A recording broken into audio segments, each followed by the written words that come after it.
the early moments.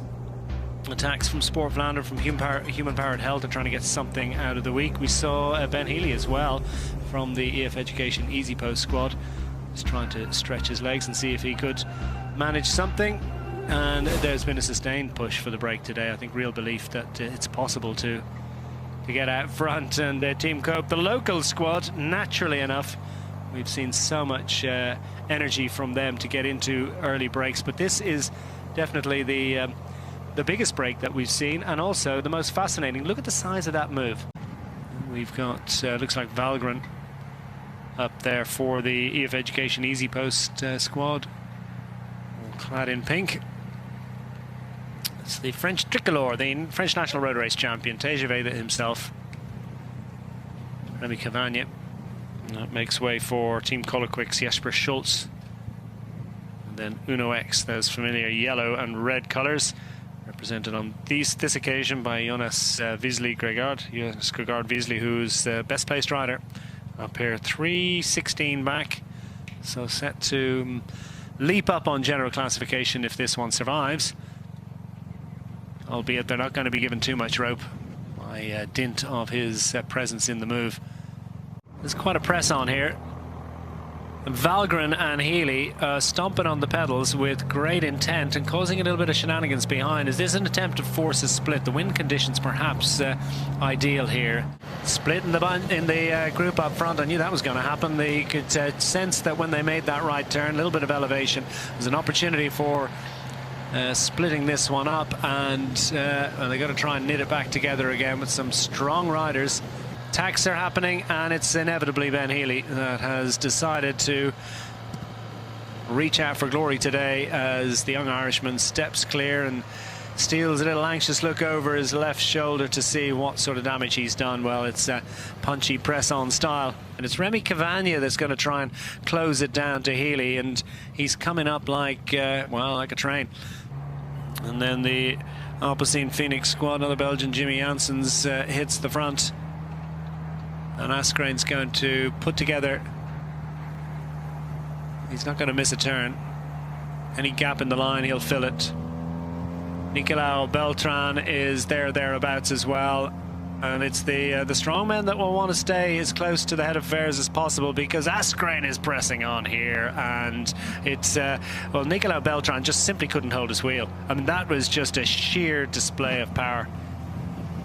Almost inevitable. I mean, you could almost predict it. It was Ben Healy or Simone Patilli was going to attack, and it's Ben Healy that wins that particular award. He's racing clear. That's probably the biggest advantage he's had as a solo rider in this breakaway today. Ben Healy on the attack. It's the only way he knows. He's absolutely loving his first year.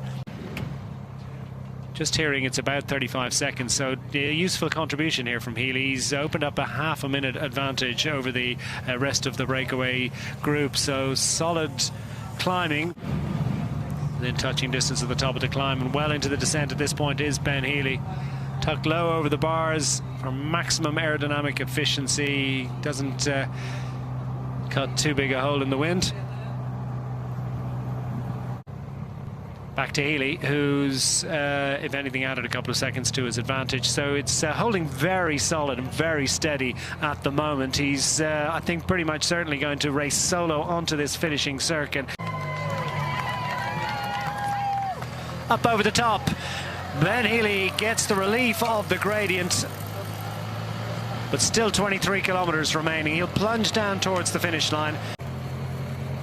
And now all but Ben Healy have been retained by the main peloton under the sustained push of the Ineos Grenadiers squad. They're really still a minute and a quarter. What a fantastic job being done by Ben Healy. He's leaking time, but not necessarily at the rate that you might have expected.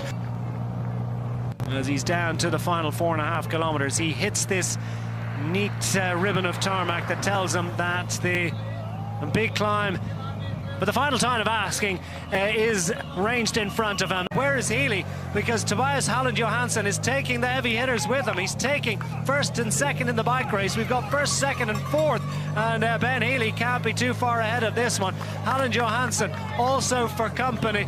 Who have we got? Well, there's Healy, and he's going to be visited by a select group. I think they're going to split up behind a little bit. That's caused shenanigans. Perhaps salvage something from this. Still Healy rides on. No one wants to chase them down. And why not? At this rate, he's going to lead them under the kite. Could it be a surprise and a late surprise from Ben Healy? He's not for waiting, and he's opening up his gap.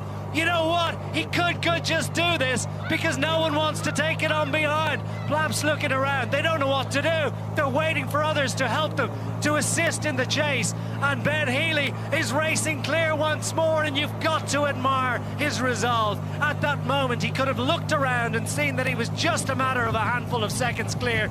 And instead he said, no, I will not accept this. I will not resist. And Ben Healy is pressing on. The kite beckons. Is it possible now that we see Remco Evenepoel? The power that he brings to the party is immense. And under the kite, with less than 1,000 meters remaining, Ben Healy is down to the comport and down to the finishing moments of this stunning and thrilling and wonderful fifth stage. But he's going to be closed down now because Remco Evenepoel can do it almost at will. And he's taken Lucas Plapp with him. He's also taken Tobias Alan Johansson.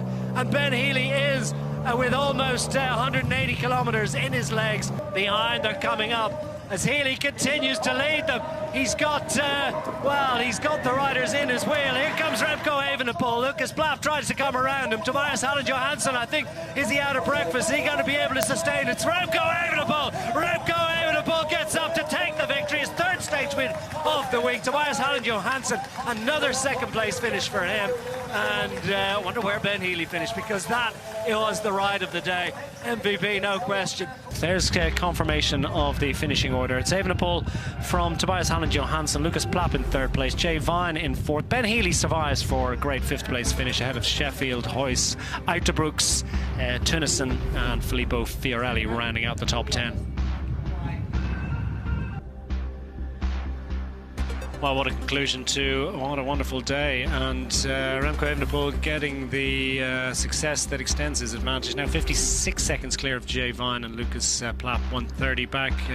Tobias Alan Johansson, Theo Gegenhardt, Magnus Sheffield, Huys, Uiterbrooks, Javison Hater now in the top 10, so a bit of a revision of the top 10 on GC. Victory number 3 in 5 days, how was it? Quite dangerous with the wind, because the wind was super strong.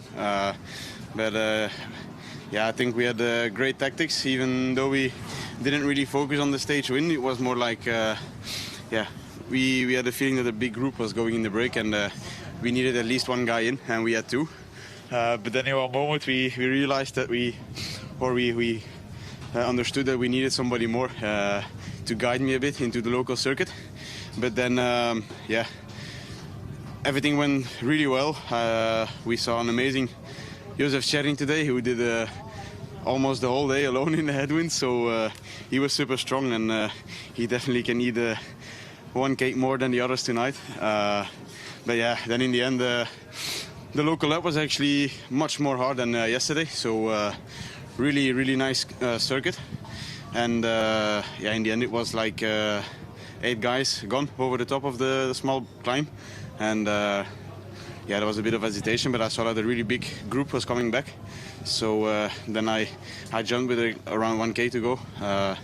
But I actually didn't know there was still somebody in the front. So I thought we caught him the lap before. But then I used a bit of his advantage to recover a bit for the sprint into the last corner. And then I just did my sprint. Yeah, I'm really happy. I think it's in a group sprint, it's my first victory, so it's quite nice.